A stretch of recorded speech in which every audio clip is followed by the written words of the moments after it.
এটা তো আবার রাগ বিরাগের বশবর্তী হয়ে যাবে কাজটা, তাহলে কিন্তু আমার ওতটা নষ্ট হবে। আমি তুমি মনে দেরি করে আসছো মনে, তুমি কি একদম প্রথম থেকে আছো?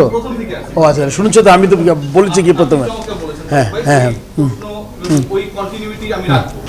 তো 5 তারিখে পট পরিবর্তন হইলো, 7 তারিখে ডক্টর মোহাম্মদ ইউনূস দায়িত্ব গ্রহণ করলো। 8 তারিখে শাইখ হাসিনার জায়গায় হচ্ছে ডক্টর মোহাম্মদ ইউনূসকে আমরা 3 দিনের মধ্যে পেয়েছি, তাই তো? রাইট। পাপন ভাই আজকে পদত্যাগ করেছে, আপনি একটু আগে দায়িত্ব গ্রহণ করেছেন, তাই তো? রাইট। চন্দ্রিকা হাথুরু সিংকে সরানোর জন্য, তার রিপ্লেসমেন্ট পাওয়ার জন্য, যখন বাংলাদেশ ক্রিকেট বোর্ডের আমরা রিপ্লেসমেন্ট পাই, বাংলাদেশের যখন রিপ্লেসমেন্ট পাই, তখন আমরা এই চন্দ্রিকা হাথুরু সিংকে তার আমরা রিপ্লেসমেন্ট পাইতেছি না। পাবো কি পাবো না, আমি শেষ করি, পাবো কি পাবো না, পাপনের রিপ্লেসমেন্ট ফারুক হয়ে যায়, হাসিনার রিপ্লেসমেন্ট ডক্টর ইউনূস হয়ে যায়, চন্দ্রিকা হাথুরু সিং কি মোর দেন ইউ গাইস? যার রিপ্লেসমেন্টে আমাদের এত টেনশন হয়, আমরা ডিরেক্টলি বলতে আমরা হচ্ছে অনেকটা কুণ্ঠাবোধ করি যে হাথুরু সিংকে রাখবো কি রাখবো না, এটা পলিসির আলোচনা।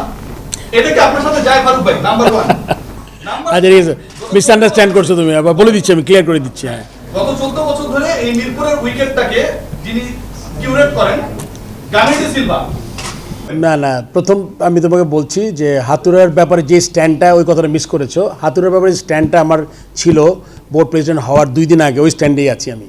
আপনি আবার ক্লিয়ার করেন, আমাদের সবাইকে ক্লিয়ার করেন। এটা কি আমি বলেছি নাকি? আমি এটা Riyasat, I mean like you know, I think you are good, তুমি যেটা মিন করো এটা খুব পরিষ্কার, বাট আমিও কিন্তু খুব পরিষ্কার। এখন আমি মনে করো যেই চেয়ারে আমি ওইখানে পয়সা করতে পারি, এটা আমি কিন্তু করতে পারবো না। I can't be that rebellion as a president of the. এটা তো আবার রাগ বিরাগের বশবর্তী হয়ে যাবে কাজটা, তাহলে কিন্তু আমার ওতটা নষ্ট হবে, ওইটা আমি করতে পারবো না।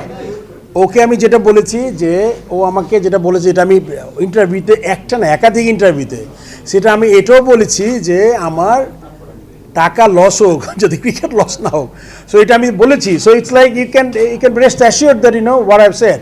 আর সিন্ডিকেটের ব্যাপারে এই ধরনের কাজ আমি যে কদিন আছে চেষ্টা করব, ইট উইল নট হ্যাপেন, চেষ্টা করব আমি। ও তো I think he left the country, easy around, আমি জানি না।